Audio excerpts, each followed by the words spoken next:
ภรรยาประธานาธิบดีแห่งสาธารณรัฐสหภาพเมียนมาเยี่ยมชมผลงานหัตถกรรมลาวศิลปะลาวที่สะท้อนให้เห็นถึงความงดงามความซับซ้อนละเอียดอ่อนและปราณีตของสีมือสร้างสาวลาวผ่านผลงานแกะสลักไม้ที่วิจิตรศิลป์อันเป็นประณีตอ่อนช้อยแฝงไปด้วยความหมายอันลึกซึ้งรวมถึงผลงานจิตรกรรมที่สะท้อนเรื่องราววิถีชีวิตการดำรงชีวิตความศรัทธาความฝันของบรรพบุรุษและวัฒนธรรมของชาติลาวเนื่องในโอกาสเดินทางมาเยี่ยมยามสาธารณรัฐประชาธิปไตยประชาชนลาวตอนเช้าวันที่ 3 กรกฎาคม 2026 ท่านนางดอจุจุละ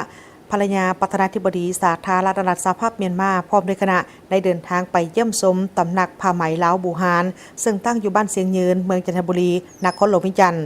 โดยการให้เกียรติต้อนรับของคณะโดยแม่นทานนางนาลีศรีสุริตภรรยาประธานประเทศแห่งสาธารณรัฐประชาธิปไตยประชาชนลาวพร้อมด้วยภรรยาการน้ำขันสูงของลาว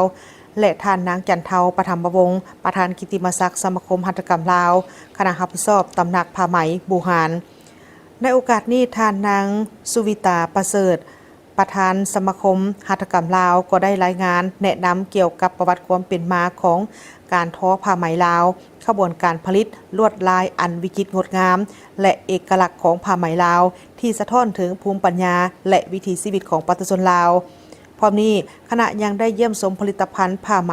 หลากหลายรูปแบบอยู่ภายในตำหนักผ้าไหมลาวบูฮานซึ่งเป็นการท่อนโฮมอนุรักษ์และจัดวางแสดงผ้าแพรพื้นเมืองลาวซึ่งเป็นแห่งเดียวและเป็นแห่งทบิดในระดับชาติเป็นข้อมูลในการศึกษาค้นคว้าการเรียนรู้เกี่ยวกับสีมือหัตถกรรมลาวผ้าแพรที่คัดเลือกมาวางแสดงอยู่บนนี้แม้นมีความหลากหลายประกอบด้วยผ้าแพรที่นำใช้ในพิธีกรรมต่างๆผ้าประเภทตกแต่งภายในเรือน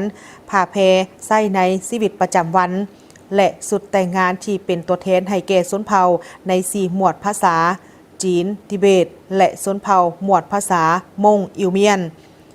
ซึ่งการวางแสดงแม่นได้แบ่งออกเป็น4ภาคส่วนเป็นต้นก็แม่นการวางแสดงผ้าแพรพื้นเมืองที่มีอายุ70ปีขึ้นไปบางพื้นมีอายุบ่ต่ำกว่า300ปีซึ่งมีจำนวน100กว่าพื้นมีความหลากหลายรูปแบบในการตำสลับซับซ้อนและในภาคบ่ายของวันเดียวกันภรรยาประธานาธิบดีสาธารณรัฐสหภาพเมียนมาพร้อมด้วยคณะก็ได้เดินทางไปเยี่ยมชมพิพิธภัณฑ์ศิลปะลาวผลงานศิลปะที่สะท้อนให้เห็นถึงความงดงามความซับซ้อนและอันละเอียดอ่อนปราณีตของสีมือสร้างลาวผ่านผลงานและแกะสลักไม้ที่วิจิตรอันประณีตอ่อนช้อยแฝงไปด้วยความหมายอันลึกซึ้งซึ่งรวมถึงผลงานจิตรกรรมที่สะท้อนเรื่องราววิธีการดำรงชีวิตความศรัทธาความฝันของบรรพบุรุษและวัฒนธรรมของชาติลาวความงดงามของการแกะสลักไม้และการวิจิตรศิลป์บ่เพียงแต่เป็นศิลปะที่แสดงให้เห็นถึงความอดทนและความละเอียดละออเท่านั้นแต่ยังเป็นการถ่ายทอดถึงจิตวิญญาณและความศรัทธาของชาวลาวให้แก่ผลงานที่จับต้องได้ภาษาภาพที่ถ่ายทอดความฝันความหวังและการเปลี่ยนแปลงของยุคสมัยสะท้อนให้เห็นถึง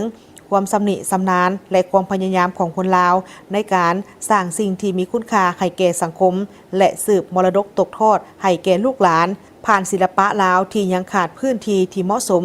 ในการเผยแพร่และอนุรักษ์ไว้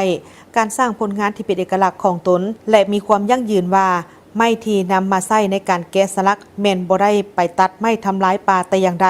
แต่ได้มาจากเศษไม้ที่ได้จากพื้นที่น้ำท่วมในโครงการต่างๆและเงาไม้ที่เก็บมาจากทุ่งไร่ทุ่งนาของประชาชนโดยไม้เหล่านี้ครั้งหนึ่งถือว่าเป็นสิ่งเศษเหลือหรือของที่บ่มีคุณค่ามาปัจจุบันก่อเศษไม้เหล่านั้นได้หันเปลี่ยนให้กลายเป็นผลงานศิลปะที่งดงามผ่านการออกแบบที่สร้างสรรค์และความชำนาญของสร้างแกะสลักผู้ที่เปี่ยมล้นไปด้วยมานะจิตอันสูงส่ง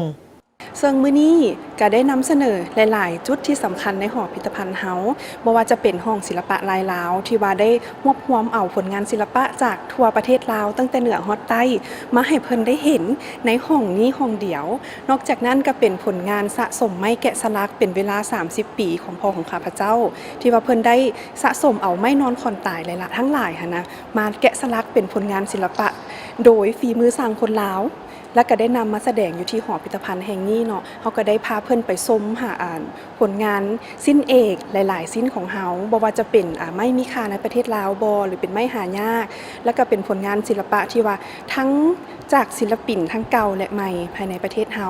นอกจากนั้นก็มีการนำเสนอรูปแต้มที่ว่าได้สะสมมาจากหลายๆแหล่งผ่านการท่องเที่ยวและก็ผ่านการไปสำรวจตามแต่ละสถาบันเนาะคือในรูปแต้มของเฮาหันก็จะมีบางบอนก็ได้ซื้อมาจากบรรดานักเรียนนักศึกษาและก็บรรดาอาจารย์ศิลปินแห่งชาติก็ได้นำมาวางแสดงและก็ได้นำเสนอให้เพิ่นเห็นในมื้อนี้พร้อมกัน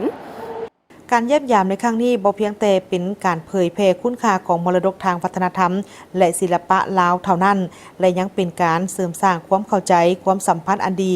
และการแลกเปลี่ยนวัฒนธรรมระหว่างสาธารณรัฐประชาธิปไตยปฏิรูปลาวและสาธารณรัฐสหภาพเมียนมาให้นับมือนับแน่นแฟ้นยิ่งขึ้น